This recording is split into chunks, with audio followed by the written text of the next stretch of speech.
Oh, he's off the mark, he's away. That's a beautiful straight drive from Tendulkar. दोस्तों, आप ही की cricket channel street drive में आपका स्वागत है।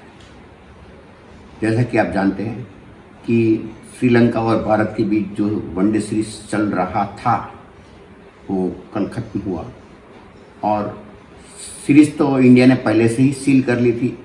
और जाहिर है जैसे ही मैच ये सीरीज शुरू होने से पहले राहुल द्रविड़ ने कहा था कि करीब हर एक खिलाड़ी को खेलने का मौका दिया जाएगा।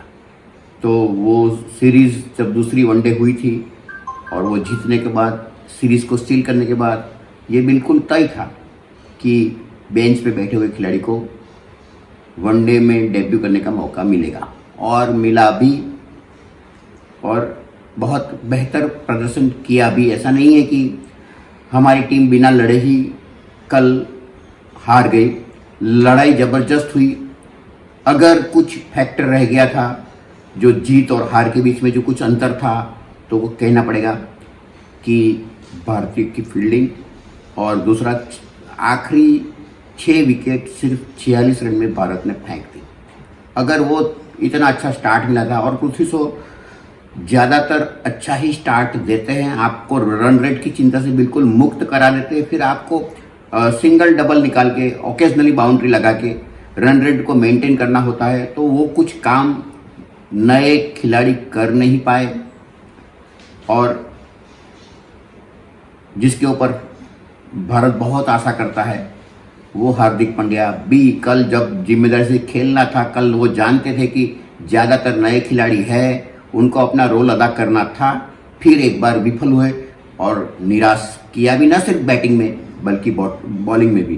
तो जो हार्दिक पांड्या हमारी जीत का कारण बनते हैं अक्सर, वही हार्दिक पांड्या कल हमारी हार के वजूद बन गए, वजह बन गए। क्योंकि हार्दिक पांड्या जो सबसे ज़्यादा सीनियर बॉलर कल की स्क्वाड में थे, उन्होंने अपनी 5 ओवर में करीब करीब 10 की रेट से प्रति ओवर उन्होंने करीब 10 रन खर्च किए और एक छोटा सा टारगेट। तो फिर जाहिर है कि हार का तो आना तय ही था। कल श्रीलंकन बैट्समैनों ने भी बहुत अच्छी बैटिंग की, उनके स्पिनर ने बहुत बेहतरीन गेंदबाजी की और उनके स्पिनर को जो टर्न मिल रहा था, जिस तरीके से उनके स्पिनर ने विकेट चटका है, धवन को चाहिए था कि राहुल चहर को जल्दी लाते, लेकिन लाते लाते 5 ओवर कर दिए।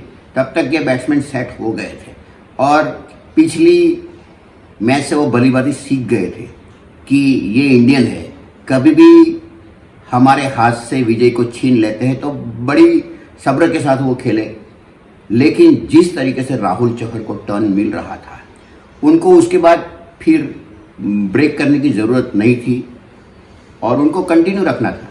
लेकिन राहुल चहर को भी 2 ओवर के बाद हटा दिया गया।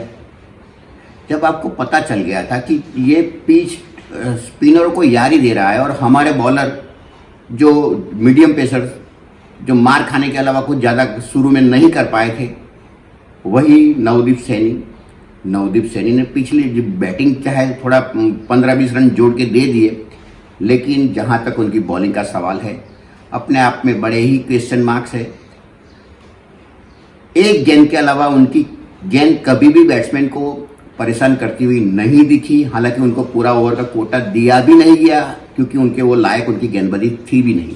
सिर्फ एक गेंद अच्छी गिरी थी जो स्टंप के ऊपर से विकेट कीपर के दस्तानों में गई थी, उनको अच्छा उछाल मिला था। तो नवदीप सैनी ऐसा नहीं लगते हैं कि जो इंडियन टीम के अंदर इतना बड़ा स्ट्रगल है, इतना एंट्री के लिए बहुत जूझना पड़ता है, तो वहाँ पे कुछ खरे साबित हुए दिखाई पड़ रहे हैं। उसके बाद साकरिया ने कल बिना कोई शक के इम्प्रेस तो किया, लेकिन उनको भी अपनी गति पे ध्यान रखना होगा। एक गेंद जो बैक ऑफ द हैंड डाली गई थी, वो सीम पे गिरी और बड़ी ही गजबनाक उनको उछाल मिली और फिर बैट के हैंडल के पास से वो इतनी ज़्यादा उछली कि खुद बॉलर दौड़ के बैट्समैन के पास जाकर के वो कैच आराम से पकड़ सकता था। ये गेंद चौंकाने वाली थी और ये गेंद को कहा जाना चाहिए the delivery of the match. हालांकि साकरिया अगर उनकी लाइन और लेंथ बड़ी सटीक है, और अगर उनका पेस कल हमें देखने को नहीं मिला कि उनका पेस 135 से ऊपर गया हो, जबकि वो मेन बॉलर है टीम के, तो चाहिए होगा कि वो उनकी स्पीड 135 से ऊपर जाए। कल हार्दिक पांड्या ने भी 135 से ऊपर गेंदबाजी की, लेकिन उनका लाइन लेंथ का कोई ठिकाना नहीं रहा। कितने महंगे पड़ गए कल हार्दिक पांड्या। और अगर कल हमारी फील्डिंग बेहतर होती, अगर कुल मिला के करीब करीब आधे दर्जन कैच हम नहीं छोड़ते और 25 रन ज़्यादा बना लेते, या जो शुरुआत जो मिली थी अच्छी बेहतर, उनका थोड़ा फ़ायदा उठा लेते, तो ये तीसरा वनडे भी ऐसा कोई वजह नहीं थी कि हमारे हाथ से ये मैच चला जाता। लेकिन जो भी हुआ, एक अच्छा लेसन हुआ इंडिया के लिए कि डेब्यूटेंट्स में कितनी ताकत है, क्या कर सकते हैं ज़रूरत पड़ने पर। और जाते जाते नीतीश राणा की बात करना भी बनता है, क्योंकि नीतीश राणा जिस तरीके से उनका आईपीएल में परफॉर्मेंस है, इतने होनहार तो नहीं थे कि उनको इतना कल ही डेब्यू करा देते, लेकिन ले गए थे तो डेब्यू करा दिया। लेकिन न गेंदबाजी में न बैटिंग में उनका जादू चल पाया। अगर स्पिनर की विकेट थी तो उनको बॉलिंग दे दी गई, लेकिन नीतीश राणा भी कुछ इतने हद तक असरदार साबित नहीं हुए।